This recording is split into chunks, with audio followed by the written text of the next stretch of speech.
उत्क्रमित नेहरू +2 उच्च विद्यालय तेलो बधाल 650 छात्रों की किस्मत 4 शिक्षकों के हवाले।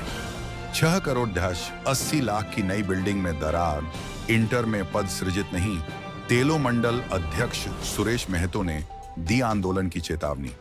बोकारो के चंद्रपुरा में शिक्षा का हाल बेहाल है।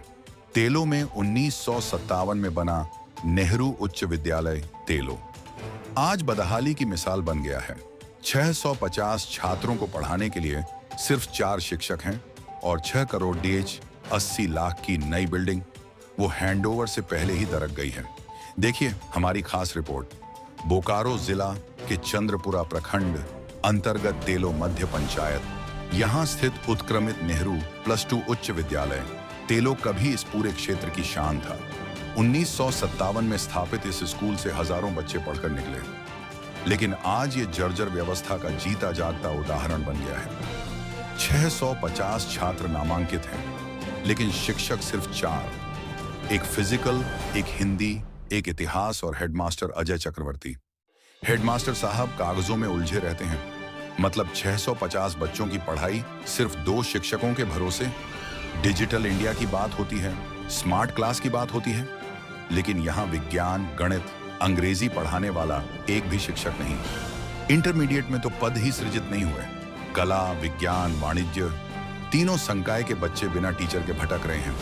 इससे से बड़ी बात है कि एक भी महिला शिक्षिका नहीं है, जबकि सरकारी व्यवस्था में एक महिला शिक्षिका होना जरूरी है।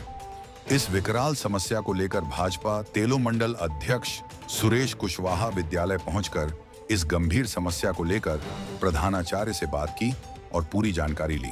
साथ ही कहा कि ये विद्यालय इस क्षेत्र के लिए गौरव की बात है, लेकिन शिक्षक की कमी के कारण बच्चों की पढ़ाई नहीं हो पा रही है, जिस कारण विद्यार्थियों का भविष्य अंधेरे में है।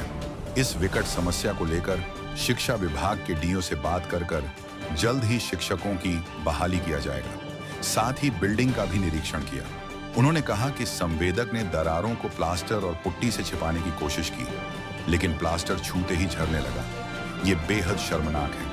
एक तरफ बच्चे शिक्षक के बिना तड़प रहे हैं, दूसरी तरफ 6 करोड़ 80 लाख खर्च करके बनी बिल्डिंग कागज की तरह चरमरा रही है।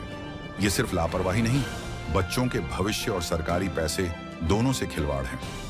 जिला शिक्षा पदाधिकारी की नाक के नीचे ये सब हो गया, लेकिन उनका ध्यान नहीं है। डीईओ से मिलकर जल्द से जल्द शिक्षकों की बहाली और भवन की जांच की मांग करूंगा। विद्यालय के प्रधानाचार्य अजय चक्रवर्ती ने कहा कि शिक्षक की कमी के कारण बच्चों की पढ़ाई पूरी नहीं हो पा रही है। साथ ही इंटरमीडिएट में अब तक पद सृजित नहीं होने से शिक्षकों की नहीं हो रही है बहाली। बच्चों की भविष्य अंधेरे में। एक तरफ 650 बच्चों का भविष्य दांव पर, दूसरी तरफ करोड़ों की बिल्डिंग दरक रही है। भाजपा तेलो मंडल अध्यक्ष सुरेश कुशवाहा ने जल्द समस्या का समाधान नहीं होने पर आंदोलन की चेतावनी दी है। सवाल ये है कि शिक्षा विभाग की नींद कब खुलेगी। विभाग सब जानते हुए भी अनदेखा कर रही है। सर मैं आया, यहाँ आने के बाद पता चला कि इस विद्यालय की स्थिति ना बद से बदतर हो गई है। अभी प्रधानाध्यापक जी से बात हुई, बातचीत के क्रम में हमको पता चला कि इस विद्यालय में लगभग 600-650 बच्चे अध्ययनरत हैं, पढ़ाई कर रहे हैं, बच्चे बच्चियाँ दोनों, और उसमें से मात्र 4 ही शिक्षक हैं। उसमें से भी एक फिजिकल टीचर है और एक प्रधानाध्यापक है, यानी 2 शिक्षक के भरोसे 600-700 बच्चों का भविष्य इस स्कूल में है। कौन कौन क्लास चल रहे हैं यहाँ? अभी यहाँ पे 9, 10, 11, 12 की क्लास है।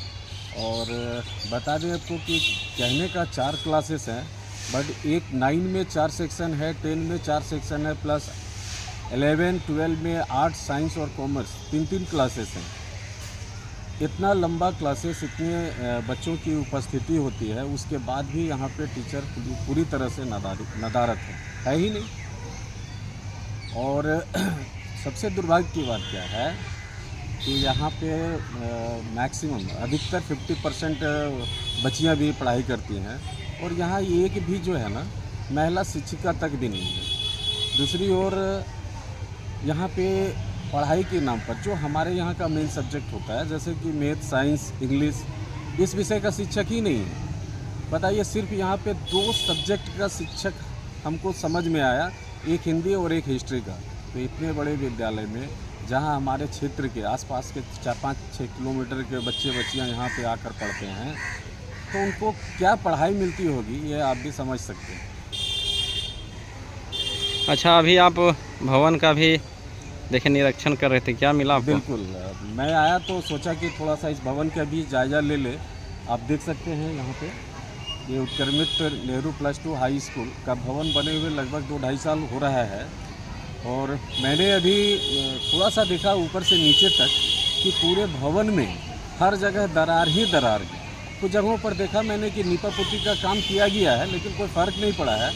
और दरार भी जो है ना, ऐसा है कि ऐसे अगर आप उसको हाथ से टच भी करेंगे ना तो गिरने लगता है। तो आप समझ सकते हैं कि किस तरह का जो है सो कार्य इसमें किया गया है।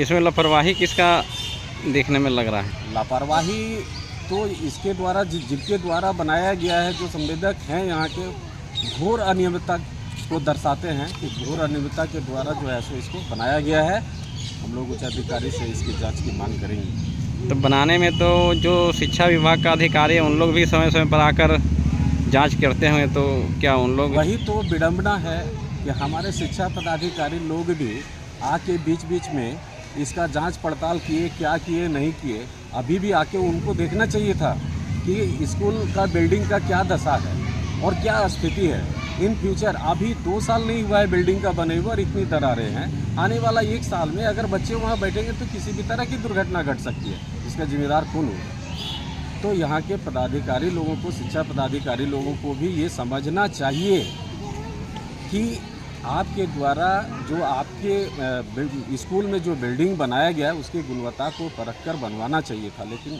हमारे शिक्षा अधिकारी लोग भी नदारत ही हो गए।